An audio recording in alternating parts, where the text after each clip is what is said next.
Bienvenidos a este nuevo episodio de 360 Inmobiliario. Hoy otro muy buen episodio. El tema central es subdivisiones de tierras, subdivisiones o mensuras de pH y todas las demás hierbas catastrales, como para ponerle un título un poco ahí que sea moderno vendría a ser. Y hoy me acompañan, por un lado, Pablo Tafarel y Gustavo Tafarel, padre e hijo, casi digo al revés. Así que los agrimensores número uno de la ciudad de Gualeguaychú, sí que se me ofendan los otros. No. Es porque las tengo acá. No. ¿Cómo estamos? ¿Bien? Bien. Bueno. Gracias por la invitación desde ya. Gracias. Por favor, vamos a hablar un poco de lo que sabemos, o al menos lo que decimos que Tratar de sabemos. evacuar todas las dudas que surjan y ponerle y dar a conocer un poco la profesión que va a Ahí va. Eso es importante. ¿Vos estás en el colegio de agrimensores? Estoy en el colegio participando, sí. ¿Qué rol estás? Estoy de delegado zonal a zona sur. Y vos tuviste mucho tiempo. Estuve de presidente 2 veces de la provincia, así que tengo 30 años de participación en el colegio. Y hoy estás como, viste, el consultor externo, llámese. Cada vez disparo más. No, pero sigo acompañando. Eso es importante. Bueno, nos metemos de lleno en el tema número 1. Subdivisiones de tierras. Subdivisiones de tierras. Porque hay una gran confusión en que en todo el territorio, llámese de una ciudad, un departamento, de la provincia, se puede dividir como uno quiera. Bueno, Y hay un orden hay un orden, para dividir la hay un tierra. orden para dividir. En principio, el orden arranca en lo que son ejidos y lo que no es ejido. La provincia está dividida en departamentos y cada departamento tiene uno o más ejidos. Gualeguaychú, vamos a sentarnos, tiene el ejido de Gualeguaychú, el de Pueblo Belgrano, el de La Roque, el de Urdinarrain, el de Carbó, no sé si me falta, creo que son esos los ejidos que tenemos. Dentro de cada ejido, las divisiones de la tierra las regula el municipio con sus propias ordenanzas. Las decide el municipio exclusivamente, la provincia no tiene injerencia, siempre cumpliendo con las normas que las ordenanzas tienen. Que no sean contrarias a las normas provinciales. Nacionales. Fuera de los ejidos se regula por leyes provinciales, exclusivamente. Entonces, cuando alguien quiere dividir un campo, un terreno o lo que sea, una cosa es que esté dentro de un ejido o que esté fuera del ejido, que esté en zona rural. Para resumir un poco, zona rural, los campos, Se considera todo lo que no es ejido. todo lo que no es ejido es zona rural. Entiendo, fasa. La subdivisión se rige por la ley 6041, que es bastante vieja y que es difícil dividir. ¿Es más vieja que vos? Es más vieja. Eso sí, ustedes sí, ¿no? Sí, mucho más. Es vieja y bueno, y es una ley que es discutible, ¿no? Pero bueno, en su momento lo que se quería controlar era el minifundio. Que la provincia no se divida en todos pedacitos chiquitos, Y que las parcelas se vuelvan improductivas de alguna manera. que las parcelas se vuelvan improductivas. Entonces desde aquella época se fija un mínimo, que es una unidad mínima de explotación Estamos hablando, perdón, en zonas rurales. zonas rurales fuera de ejidos. Fuera de hoy. La provincia tiene 38 zonas y en cada zona fija un mínimo. En Gualeguaychú los mínimos son de entre 300 y 400 hectáreas en toda la zona del departamento nuestro, lo cual hace que los campos sean hoy casi imposibles de dividir, porque imagínate, un campo de 500 hectáreas, dividirlo en dos de 250 no daría. Pero existe una ley de división de condominios que esa ley se peleó entre el colegio, las instituciones rurales, la Federación Agraria, porque el campo se estaba despoblando porque, claro, vámonos al Potrero, que es lo que más cerca tenemos. Eran 300 y pico parcelas, 300 familias viviendo en el campo. Cuando empiezan a fallecer los padres, quedan 3, 4 hijos. Uno vivía en el campo, los otros 3 habían ido a la ciudad. No se podía dividir, terminaban vendiendo y no quedaba nadie en el campo. Bueno, a raíz de todas esas cosas que pasaban en toda la provincia, se salió la ley de división de condominios rurales, ¿Qué significa esto? Que cualquier campo que esté a nombre de 2 o más personas se puede dividir en tantas parcelas como condóminos tenga. Condóminos y o herederos. Si son 5 herederos, se pueden hacer 5 lotes. Y ahí te hago un paréntesis.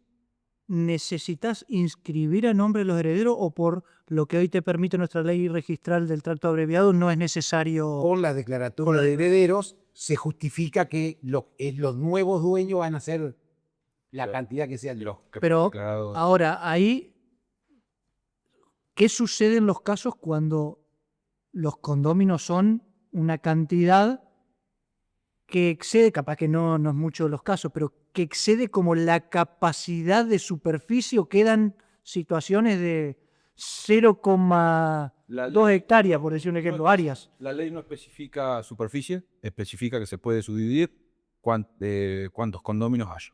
Pero no especifica, por eso es que se puede dividir de esta forma. Pero no habla de superficie. Después será una cuestión práctica. No, Después práctica hecha la ley, productiva. hecha la ley, hecha la trampa, hubo quienes hicieron loteos, no divisiones de campo, sino loteos, y vendieron 40 lotes. Cuando presentan los 40 lotes, son un condominio de 40 lotes. ¿Entendés? Entonces, ¿qué pasó con eso? Catato sacó una resolución que cuando pasa eso, no se puede aprobar. No entra dentro de ¿Y la cómo lo determina finito? Porque en realidad ahí tendrías que tener... Es muy difícil, por eso Es muy difícil, por eso hay grandes, porque no está discusiones. claro, no está claro. Pero Porque en realidad ahí tendría que tener una mensura de la calle. exactamente. La calle debiera quedar en condominio o no. la calle debería aceptar vialidad provincial, porque la calle, En para zona ser rural, pública, en zona rural, corresponde. es todo un trámite. Entonces empiezan con todo eso, terminan no aprobándolo.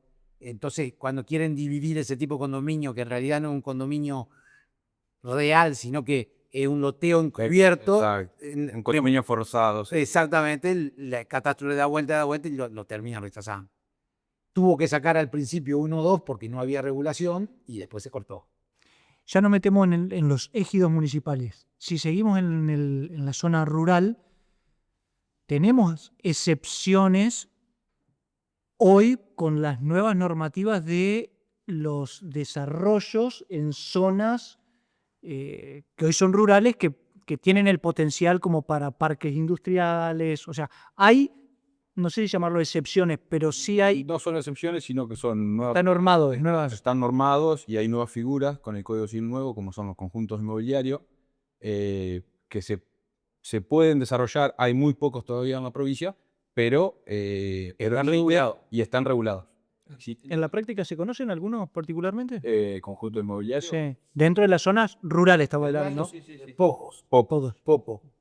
Pero ha habido. Mayormente se han aplicado a parque o cuestiones de ese. Dentro de Ejido. Dentro de Ejido. Pero ya estamos, sí. En zona rural es lo que pasa hoy, de que tiene que pasar por 14 oficinas. Claro. O sea, es inviable. Son muy pocos los que llegan a completar todo el trámite. Pero bueno, ahí vamos a ver cómo nos va a nosotros también. Bueno, sí. No hay que tenerle miedo.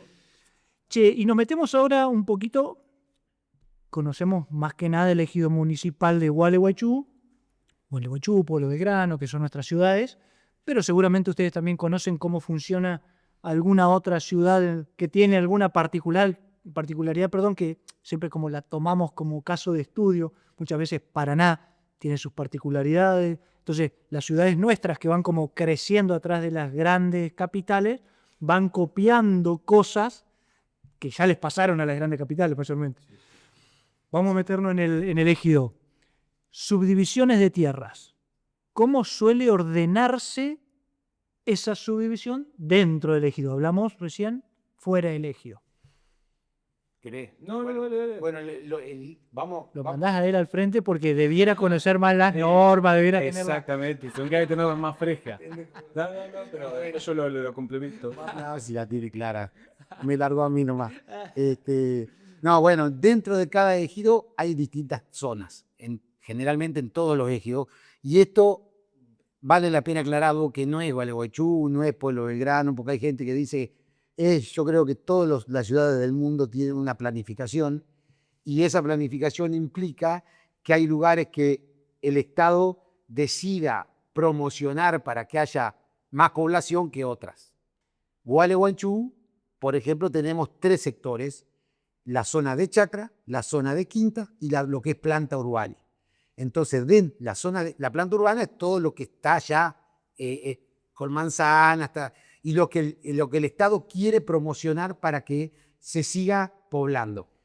La zona de chacra es lo que rodea la planta urbana, y lo que el Estado intenta que de a poco se vaya poblando, y ya la zona de chacra el Estado no tiene interés que se haga, que se vaya, porque le cuesta muy caro todo lo que es servicio. Si uno hace un loteo, porque yo tengo una chacra en cualquier lugar del otro lado de la ruta 14, por ejemplo, hago 100 lotes, van a vivir 100 familias, el Estado después tiene que mandar la recolección de residuos, un camión porque uno hizo un negocio allá, el Estado se tiene que hacer cargo de la recolección de residuos, se tiene que hacer cargo de que esas 100 familias tengan medio para llegar al centro, que haya una línea colectiva, que haya esto. El Estado se tiene que hacer cargo de escuelas, de seguridad, de un montón de cosas que es más barato para el Estado nuclearlo en dentro de la planta urbana. Entonces, por eso prohíbe fuera de la planta urbana los desarrollos los inmobiliarios. desarrollos inmobiliarios, las subdivisiones.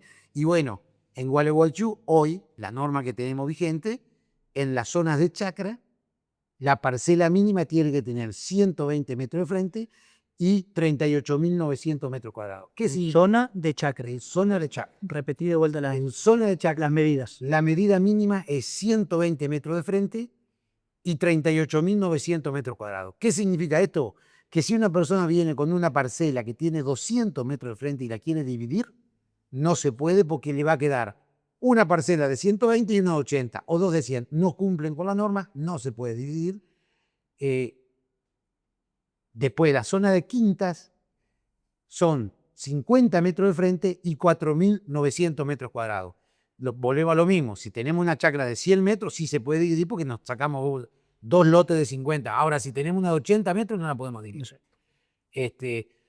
Bueno, y si te venís a la zona, si me vengo ya a la planta urbana, la planta urbana empieza a haber zonificaciones dentro de la planta urbana, que era un poco lo que él explicaba de la promoción que hace el municipio hacia diferentes zonas para que se vayan poblando, porque hay muchas zonas de la ciudad que están servidas con todos los servicios básicos y con equipamiento urbano, ya sean escuela, policía, en fin, todo lo que termina necesitando. Entonces, zonifica la planta urbana para generar ese desarrollo y para de alguna manera orientar el crecimiento de la ciudad para el lado que quiera, en base a las vías de comunicación y demás cuestiones. Exactamente. Y bueno, dentro de la distribución de la zonificación que hay dentro de la planta urbana, podemos determinar varias, como la zona central, hay cierta cantidad de metros, hay zona residencial 1, zona residencial 2, después los distintos corredores, entiéndanse las avenidas que van circulando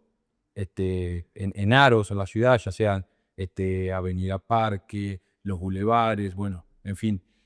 Todos esos corredores también tienen indicadores distintos a lo de la zona, por una cuestión de que sobre esos corredores se van a instalar otro tipo de comercios, si quisiera Otro tipo de construcciones. Exactamente, otro tipo de construcciones, donde cada una de estas zonificaciones tiene distinta regulación para la subdivisión, para la construcción, tanto de edificios, de altura y demás cuestiones.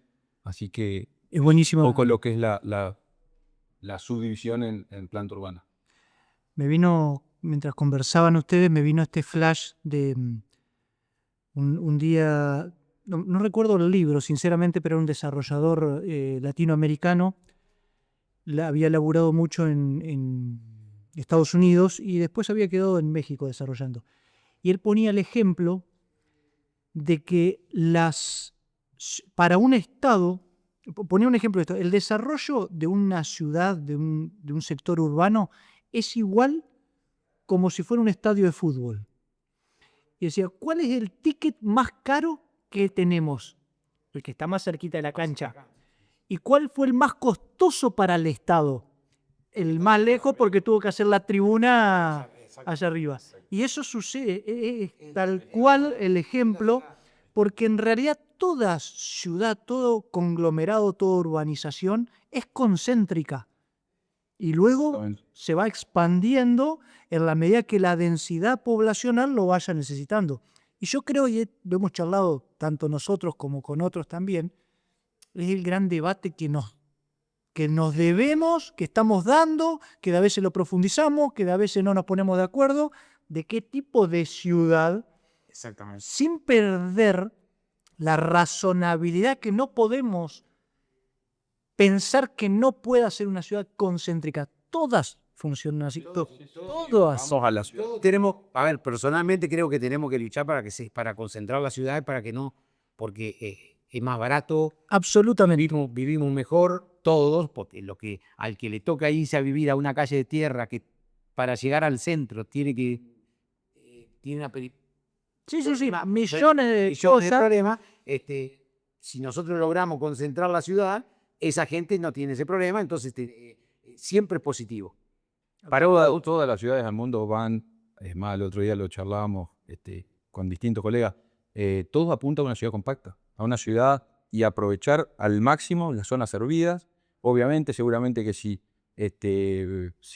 en algún momento se logra densificar más el centro de la ciudad, y seguramente haya que pensar en la modificación de las cloacas, en la red de aguas. Pero bueno, son cuestiones que va a valer más barato esa modificación con el aporte y la densidad de la gente dentro de la parte central de la planta urbana, que empezar a desparramar la red para las periferias de la ciudad. Absolutamente. Porque ahí tenés doble problema. En tanto y en cuanto empezás a invertir a lo lejos, se te empieza a deteriorar lo que tenés y necesitas doble recurso para hacer aquello y para mejorar esto.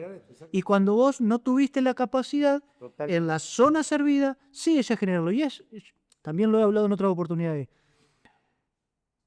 Pensemos en la historia.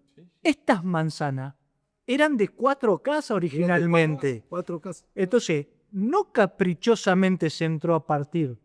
La misma demanda hace que el centro te propone una situación que Hoy se volvió, hoy el centro, las manzanas del centro, ninguna manzana llega, sacando la que tiene en algún edificio, el resto de las manzanas no llegan a 10, 15 habitantes por manzana. Claro, El centro está totalmente despoblado, absolutamente. con todos los servicios, y bueno, ha habido ordenanzas seguramente que han influenciado para que pase Sí. esto. Sí. Hoy hay una apertura. Sí, hoy se está discutiendo. Hoy en este momento se está discutiendo Sí. con la municipalidad hacer un ciudad- cambio. ¿Qué ciudad queremos para Y hacer un cambio. Es una discusión No, recontra la clima, y hay intereses contrapuestos y no todos de acuerdo. Pero bueno, lo importante es trabajar y desde desde la mirada técnica de cada uno de los que hacemos ciudad, aportar su granito de arena para que esto mejore y que todos podamos vivir mejor. tal cual. Uno trata de mirar un poquito más hacia adelante porque conoce determinadas situaciones que se pueden provocar. Entonces, uno cuando aporta determinado conocimiento técnico, llámese, es porque estás previendo algo que posiblemente tiene un grado alto de que se dé. Entonces, cuando uno analiza, mirá que está bajo densificado el centro, mirá que está pasando esto, es porque la problemática que puede traer esto es esta que estábamos hablando. Vamos a terminar pagando todos mayores costos. Mayores cosas si que- esto... A ver, en este momento todos sabemos de que se han generado loteos ilegales, totalmente ilegales, y que los venden, y que la gente, yo creo que a muchos sin saber, muchos porque creen que, bueno, el municipio algún día lo va a solucionar, terminan comprando esos lotes en donde no tienen servicio de ningún tipo de servicio, no tienen ni siquiera luz.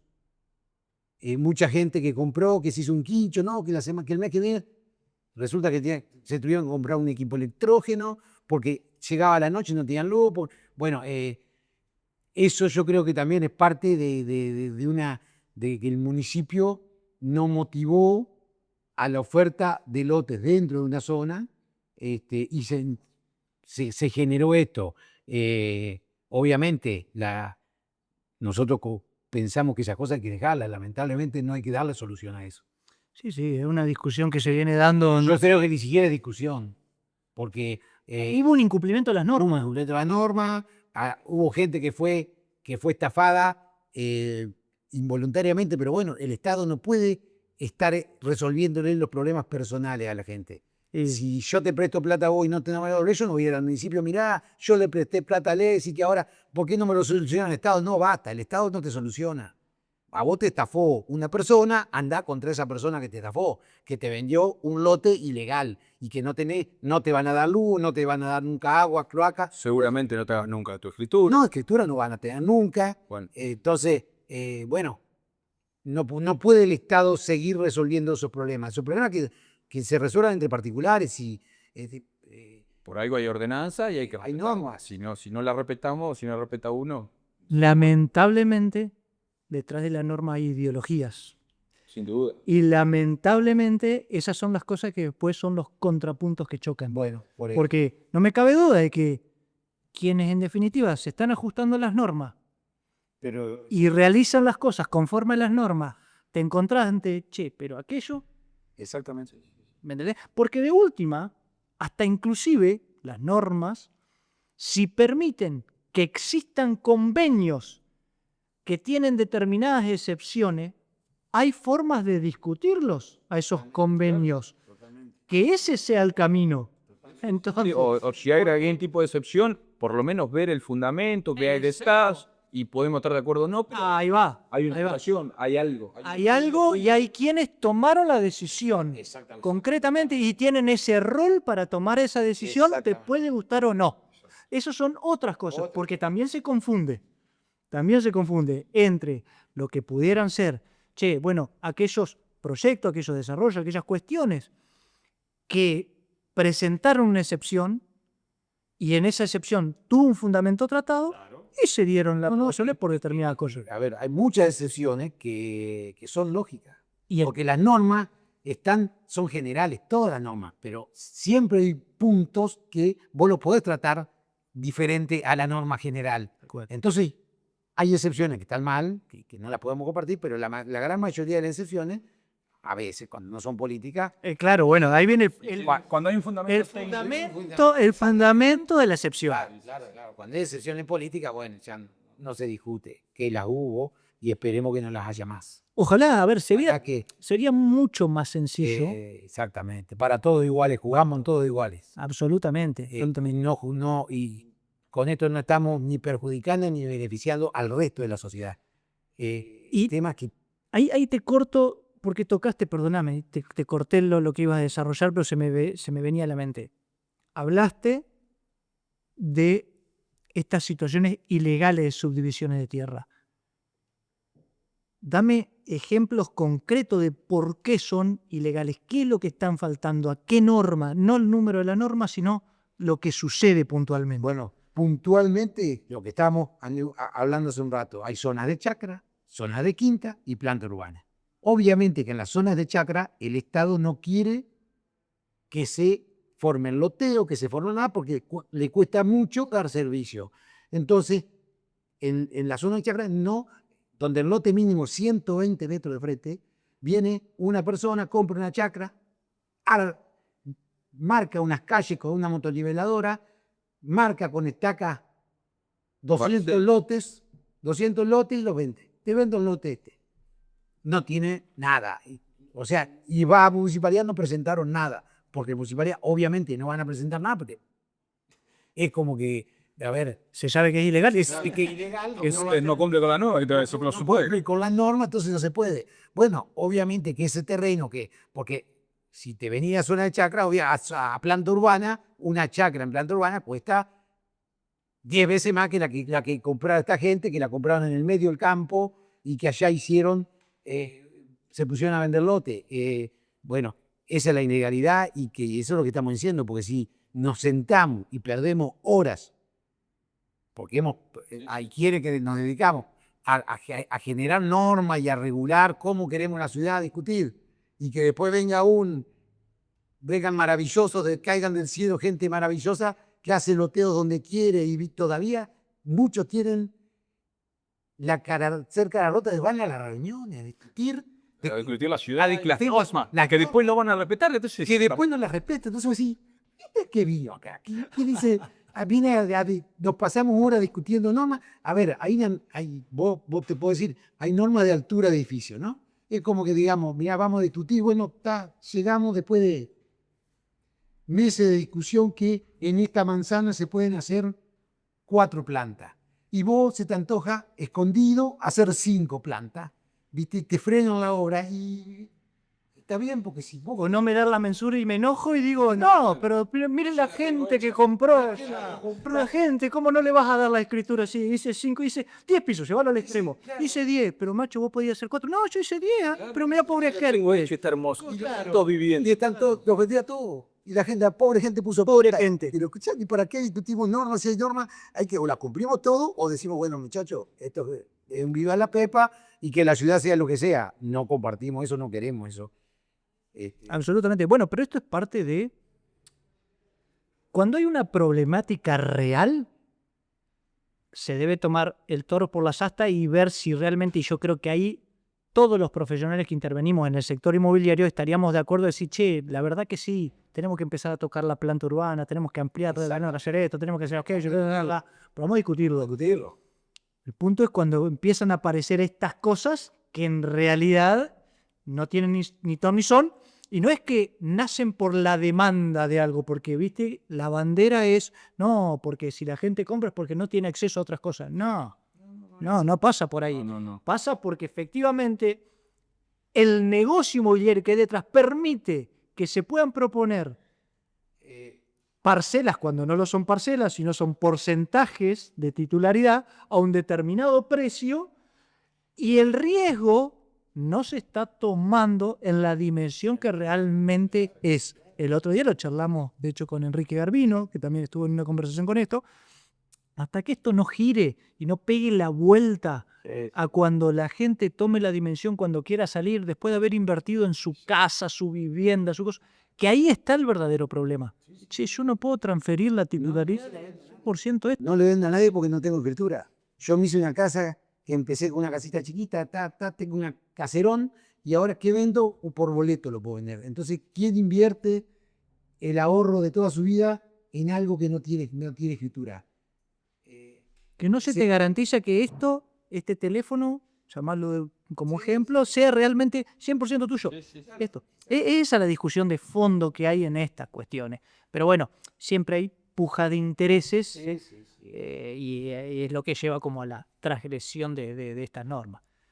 Nos metimos ya, fue largo igualmente esta charla de tierra, y creería que tenemos mucho más para conversar todavía. Nos metemos de lleno en los edificios un poco, ya que lo trajiste y lo que serían, lo que deben tener los pHs en altura, o sea, explicar conceptualmente qué es un pH, porque también no solo los pHs son en altura, sino que suelen existir pHs en forma horizontal, llámese, bueno, cómo es un poquito el proceso, la conformación de un pH en altura, cuando se desarrollan emprendimientos, un poco contándole a los inversores cuáles son esos procesos de generar una mensura en un pH. Dale, Gorgoso, Yo lo miré a esto, pensé que, o sea que te sigue mandando a La materia es La pH surge en el 45, 46, no recuerdo bien, por la ley 13.512, una necesidad seguramente de Buenos Aires, de la ciudad grande, de un derecho real en donde la parcela no se divide. El lote queda un solo lote. Lo que se divide son en propiedad horizontal, propiamente dicho, que yo soy dueño de acá hasta acá y este cuadradito, vos sos dueño de este otro cuadradito y yo soy dueño de este cuadradito. Por eso se llama propiedad horizontal, porque nació justamente pensado para los edificios naturales. para los edificios. Entonces la ley 13.512 del año 40 y pico, que estuvo vigente hasta el 16, hasta el 2016, que entró en vigencia el nuevo Código Civil, estuvo en vigencia esa ley. Ahora con el nuevo Código Civil se modernizó, por decirlo de alguna manera, y pasó, yo creo que no es tan, porque antes muchos se tenían el mínimo. incorporaron como un derecho real. Siempre como derecho real. Sí, Lo fue, pero antes lo teníamos normado en una norma específica. Exactamente. Luego lo introducieron al código.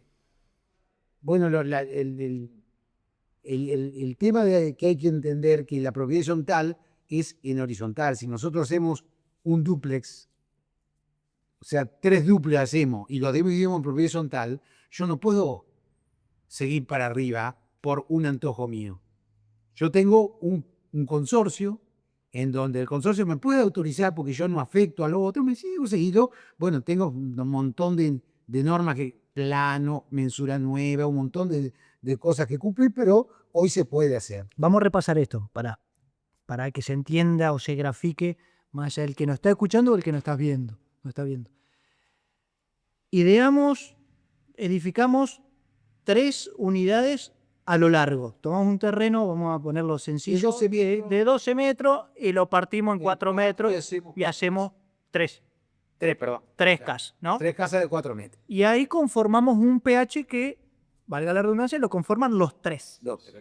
Ahora, lo que no está permitido, como esto es un solo pH con 3 unidades funcionales, es sobre una, que si bien yo arriba tengo en mi techo el espacio libre, poder continuar en lo que yo considero que es mío hacia arriba. Exactamente. Cuando es personal, no es tuyo. Sí, vos podés hacer un convenio con el resto de los del consorcio y decir, bueno, yo me voy y hay que cambiar plano de obra, hay que cambiar mensura, hay que cambiar escritura, hay que cambiar todo. O sea, se puede variar. Es más fácil ahora que antes. Pero necesitas, ¿por qué? Porque la ley está pensada para un edificio. Entonces, si yo soy dueño del último piso de un edificio de 10 pisos y no hay terraza, o sí hay terraza también, pero supongamos que hay terraza, yo porque estoy en el último piso no me puedo hacer una piecita arriba, porque esa piecita arriesga toda la estructura entonces, lo mío es entre el techo, el piso y el techo. Exacto. Y las paredes Y entre las paredes. Eso es lo mío. Pasando al limpio, de alguna manera, Sí. perdón que te corté, cuando se afecta una parcela al régimen de propiedad horizontal, la parcela subsiste tal como fue creada y la división se genera internamente en esos bloques que legalmente le llamamos unidades funcionales. Exacto. ¿No? Así que ese sería el concepto, pasando bien que es la aplicación del régimen de propiedad horizontal sobre una parcela. Exacto. Después podemos discutir si estas unidades funcionales se hacen sobre el terreno o en altura. Exacto. Sí, el terreno te permite que se pudieran hacer de manera horizontal, llámese, o vertical. Ya es una cuestión física del inmueble, puntualmente. Pero al modificarse, porque la esencia de esto es que al tener porcentajes de superficies comunes y superficies exclusivas, cuando uno está modificando la condición física del inmueble, está modificando los porcentajes. Están modificando el porcentaje, exactamente. Esa es la Y del porcentaje que se asigna a la mensura, generalmente es un porcentaje del total del edificio Claro. que te corresponde a cada unidad funcional. ¿Sí? Claro. Que no es el mismo porcentaje que se usa para las expensas. Claro. A ver, porque uno a veces en una mensura puede ver un edificio de 4 plantas, en donde en la planta baja hay un local enorme, y después son puros departamentos chicos, y vos decís, el local de planta baja tiene capaz un 10% del total del edificio, y cada departamento tiene un 5%, por decir la mitad. Pero al momento de pagar la expensa, el local no usa el ascensor, el local no, las expensas no pueden ser del 10%. No es lógico que pare el 10% porque no está usando Las partes comunes. Las partes comunes. Exacto. Entonces, hay gente que cree que el porcentaje de la mensura se tiene que trasladar al porcentaje de la administración. Es que ahí el error comúnmente es en la conformación del consorcio, porque esa es la manera más fácil. Es copiarle Esto, traigo la mensura, lo armo así. Y ahí está la gran discusión. Y en realidad, bueno, un poco también nos pasa en nuestro tipo de ciudades que esto de los consorcios es muy nuevo. Relativamente nuevo. Entonces, todavía quienes son administradores de consorcios vienen quizás de otra actividad principal y se van como ayornando a... Es como una construcción que se está haciendo hasta que se pule del todo cómo funciona mejor esta cuestión. Sí, la ciudad chica ni saben lo que es la propiedad horizontal y le tienen hasta miedo. Desde En ya. algunos municipios nos pasa que desconocen la propiedad horizontal y es un derecho real, o sea, pero bueno, eso habla de el tamaño quizás de los municipios y ese miedo o temor a... Fui a un municipio no hace mucho, me dijeron, acá no permitimos la propiedad horizontal. No permite. Entonces le digo, ¿y el divorcio? Y me miraba, ¿viste? Claro, ¿qué tiene que ver? No, digo, para que los dos están míos puede. Entonces, si mañana se le ocurre al intendente decir acá no hay divorcio, puede. Y a él no se le puede ocurrir decir acá no por horizontal. Muy bueno. Claro, pero, y me miraba, como diciendo, ¿qué tiene que ver el divorcio? Yo, pues, digo, Muy bueno. Bueno, pero creo que también ese desconocimiento hace de que está bueno estos espacios para conocer cuáles pueden ser los pormenores. ¿Por qué si una propiedad te permite dividirse de manera independiente, por qué es preferible antes que dividirla bajo pH? Ahí está la clave. A ver, cuando estás independiente, vos sos dueño y señor de voltear, no tenés que voltear la casa, construir 2 pisos, lo que te permita la norma municipal, vos lo hacés. Cuando estás dentro de un régimen de propiedad horizontal, ya depende de tus De alguna manera son copropietarios. copropietarios, son condominios, No son copropietarios del edificio. Entonces vos ahí a veces no hay ningún problema, a veces es más, a veces planta baja y primer piso porque mi papá me dio, hice en la planta alta y yo tengo mi casa en la planta alta. Y bueno, no, ¿querés hacer una tercera planta? Primero hay que ver, que no nos corresponde a nosotros si te dan la... Sí, técnicamente, que eso no nos corresponde, pero bueno, pero después, viste, no es tan sencillo, o sea, tienen que estar de acuerdo los condominios para decir, bueno, sí, porque si yo tenía un 50% cada uno y hacer una tercera planta, capaz que pasamos a tener el 33% cada uno. Yo perdí un 17% y yo que gané. Y bueno, está bien, son cuestiones relativas, pero... sí, hacen al porqué al porqué. de es conveniente o no sujetarse o dividir las propiedades bajo este régimen Exactamente. o A veces la ventaja, cuando hay gente que necesita dividirse, el municipio exige conexiones de agua y de cloaca independientes. En la propiedad horizontal, por supuesto que no. Va una sola conexión de agua, una sola conexión de cloaca. Los pluviales son únicos. van a un solo lugar. De un edificio, el pluvial o la cloaca del agua de cada departamento es la misma. No es que cada departamento supone. Entonces, eso beneficia muchas veces para hacer subdivisiones, porque hacer las conexiones, dar vuelta a techos. Entonces, uno va y dice, mira, proponés propiedad horizontal y hoy no es un cuco. No, Todavía hay mucha gente que no entiende y le asusta un poco, pero bueno, pero hoy ya no es un cuco. Sí, sin duda. Bien, hemos pegado una conversación, una repasada por todas. No, sin duda. No sé qué va a salir de acá después el que nos vea. Pero bueno. ¿Qué tienen hoy como aliados en la tecnología ustedes como profesionales de la agrimensura? ¿Qué es lo que era tu profesión con la cinta métrica hace 20, 30 años atrás y lo que hoy tienen como... Bueno, pero espero que sepa, como porque la última vez que llamé con vos estábamos esperando ir a hacer, que no sé si había comprado un GPS, que no lo entendía, que quería volver al GPS anterior. Exacto. A ver. Bueno, sin duda la tecnología ha revolucionado nuestro trabajo, como la ha revolucionado en todos los distintos sectores. Hoy en día, particularmente, nosotros en nuestra actividad, lo que más usamos o las herramientas o los instrumentos que usamos cotidianamente son los receptores GPS, que básicamente son receptores que reciben señales de los satélites para poder darle coordenadas a un punto preciso en campo, en tiempo real o en postproceso, dependiendo del método de trabajo que se utilice.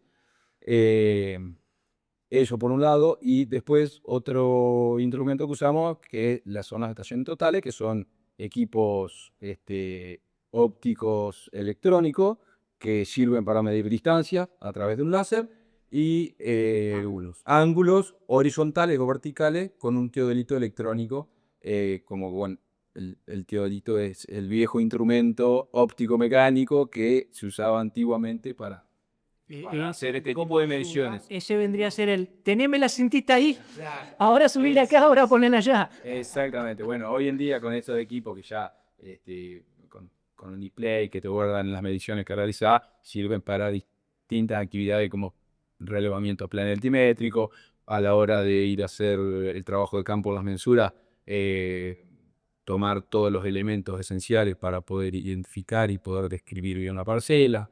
Bueno, en fin, esos serían los que hoy en día nosotros en nuestra actividad más usamos. Después tenemos los drones, que también son aeronaves no tripuladas, generalmente equipadas con cámaras multiespectrales o cámaras térmicas que sirven para obtener imágenes y generar ortofotos o modelos digitales de elevación para poder hacer un estudio topográfico del suelo. Bueno, en fin, después también un poco más actual, que llegó después de los drones, lo que es los escáner LIDAR, que básicamente son escáner que escanean con una nube de puntos muy densa, con millones de puntos muy densa. Eso es, tiran láser de todo el entorno y calculan la distancia que recorre el haz en regresar después de impactar en una superficie, ¿no? Entonces queda todo modelado en 3 dimensiones. Entonces, bueno, ahí se pueden hacer estructuras, se pueden copiar estructuras para preservar el patrimonio. Bueno, tiene diferentes aplicaciones. Eso es más para interior. No, también se usa en vez de los drones, en vez de tener cámaras, ya traen ahí, claro, bueno, eso se usa más para forestaciones, porque si vos querés medir la altura, ponerle Para la cantera, por ejemplo, vos con la cantera, con eso vos sabés cuántos metros cúbicos vas sacando a diario, si lo que la... No, hay instrumental, obviamente que nosotros no tenemos ese tipo de instrumental porque no tiene... Y depende mucho en De la qué actividad perfil, que- claro, Claro. exactamente. Sí, sí, Nosotros nos hacemos muchas más, nos dedicamos más a la parte legal, digamos, a la mensura y a la topografía en general. Y para cerrar rápidamente, el trámite de presentar una mensura y la certificación de mensura son dos cosas diferentes. ¿Cómo se hace para que el que nos está mirando a ver. termine y dice, che, tengo que llamar a un agrimensor? ¿Qué es lo que hace el agrimensor? ¿Para qué lo necesito? Esas son las primeras preguntas que surgen. Tenemos que haber arrancado por ahí. Pero bueno, nadie conoce lo que hace una agrimensor hasta que se encuentra con uno. Es así. Bueno, Sí, yo pensé que era modelo hasta que me di cuenta que era agrimensor.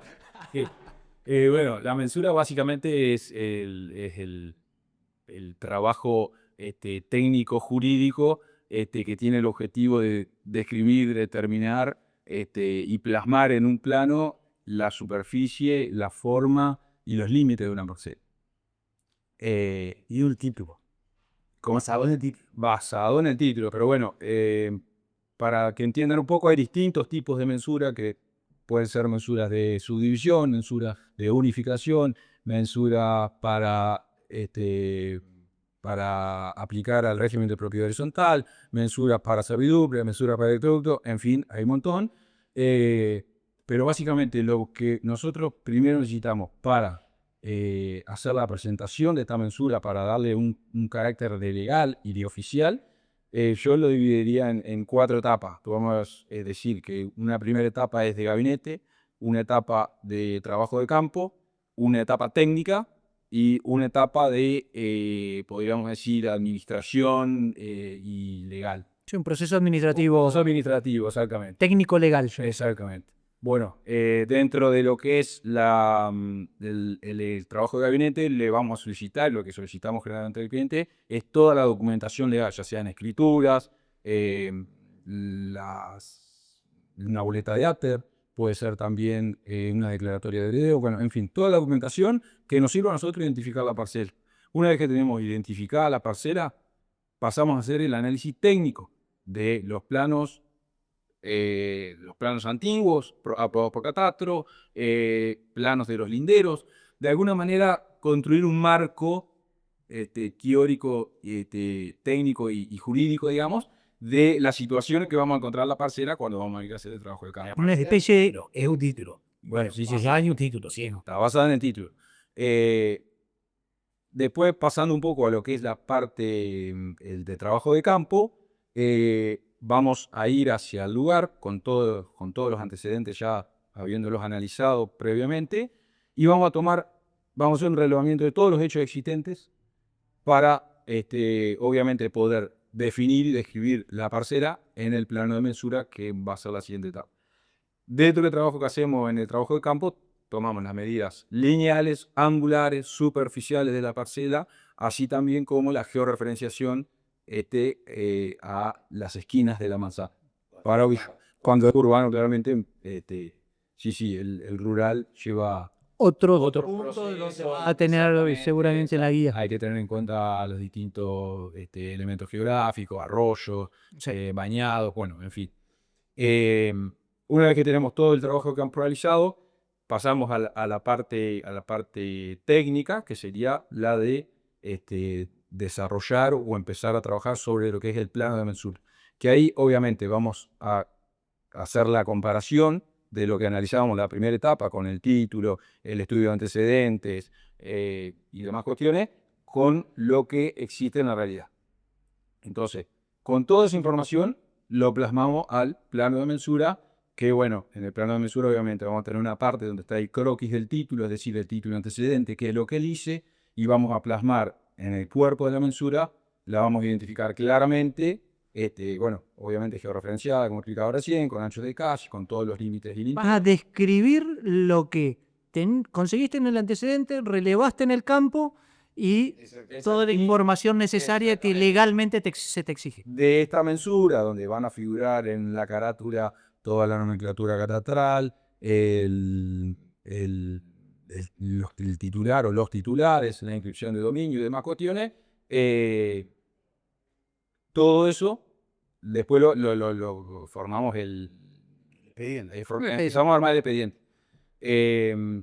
Iba a decir que lo que surge de la mensura es el análisis, la comparativa de lo que hay entre el título y la realidad, que de ahí surgen los famosos excesos o faltantes, superficie de más o superficie de menos con respecto al título. Bueno, eso lo vamos a dejar para otro. Sí, porque es profundo, Sí, pero por eso sí, digo por el esa famoso, porque hay gente que va y dice, che, de título me dice una cosa, en la realidad hay otra, ¿por qué Tenemos- surge? Bueno, y bueno, como última etapa del proceso de la mensura, sería la parte de presentación en los distintos organismos. Obviamente, dentro del expediente nosotros hacemos una declaración jurada, que si la parcela estuviera edificada, tenemos que hacer una descripción de las características constructivas, presentar informes del dominio, bueno, todos esos expedientes se presentan primero en el municipio, si está dentro del ejido, que esto lo hagamos hoy, para que el municipio vise si es que cumple con todas las ordenanzas vigentes. Una vez que obtenemos el visado del municipio que cumple con todo, recién ahí hacemos la presentación en catastro en Paraná. Obviamente ahí se hace un estudio más técnico y jurídico, donde se comparan los antecedentes que hay en catastro con lo que realmente estamos expresando en la mensura, y bueno, demás cuestiones. Y ahí Pero, el cumplimiento a la exactamente, aprobación. una vez que sale registrado el plano de mensura de la Dirección de Catastro Provincial, el documento toma carácter de único y de legal, se podría decir. Cortito, la diferencia entre la certificación y la mensura, ¿cuáles son? Porque, y cuándo se pide una cosa y cuándo se pide otra. Claro, cuando hay una mensura registrada y vigente, lo que se exige, o creo que en todo el país, es la verificación del estado parcelario para transferir. ¿Qué es la verificación? Es decir, yo tengo un plano que dice que tiene 10 por 30 y que está ubicado en cierto lugar. Nosotros lo que tenemos que hacer es verificar de que en principio la parcela coincida con el plano Antecedente. el plano vigente. Porque ¿qué puede pasar? Que bueno, que sí, porque yo arreglé con mi vecino que le dejé un metro más en el fondo, hace 30 años yo dejé un metro, o dos, o tres, o cuatro, y hoy estoy vendiendo esa parcela y no tiene 10 por 30, tiene 10 por 26, y la gente no sabe por ahí que mi abuelo le regaló, le dejó al vecino y el vecino tiene su casa. Entonces en ese caso no se verifica la parcela, hay que hacer mensura nueva.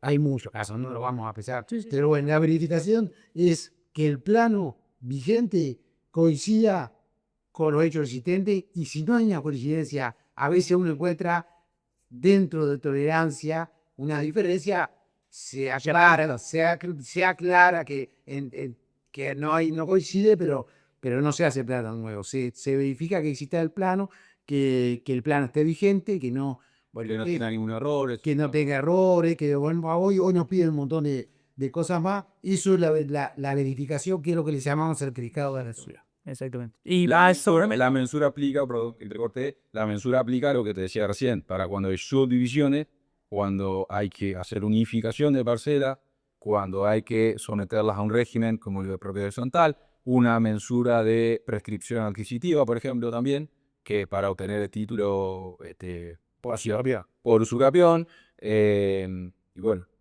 mensuras de servidumbre y demás cuestiones. sí, en términos generales, cuando se pretende generar un nuevo título. Exactamente.